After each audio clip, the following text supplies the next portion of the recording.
ईमानदार व्यक्ति। पुराने समय की बात है, एक गरीब आदमी कहीं जा रहा था। राह चलते हुए उसे एक कपड़े की पोटली पड़ी मिली। उसने पोटली खोली तो उसमें 60 सोने के सिक्के और एक चिट्ठी मिलती है और उस चिट्ठी में लिखा था कि अगर यह पोटली किसी कारणवश खो जाती है और जिस भी व्यक्ति को यह मिले तो वह इसे लौटा दे, उसे इनाम में 10 सोने के सिक्के दिए जाएंगे। चिट्ठी पर उस व्यापारी का नाम और पता भी लिखा था जिसकी वह पोटली थी। गरीब आदमी ईमानदार था। उसने तुरंत व्यापारी का पता लगाया और उसके घर पहुंच गया।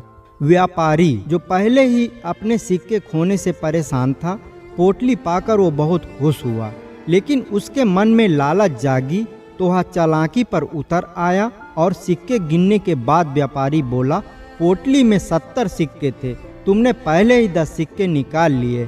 खैर, मैं तो तुम्हें देने ही वाला था, अब तुम जा सकते हो। गरीब आदमी यह सुनकर हैरान रह गया। उसने व्यापारी को समझाने की कोशिश की कि उसने एक भी सिक्का नहीं लिया, लेकिन व्यापारी अपनी बात पर अड़ा रहा।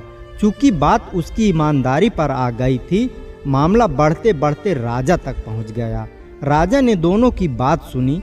गरीब आदमी ने ईमानदारी से सब कुछ बताया तो व्यापारी भी अड़ा रहा कि महाराज, पोटली में 70 सिक्के थे और इस आदमी ने पहले ही 10 सिक्के निकाल लिए हैं। राजा समझदार और न्यायप्रिय था।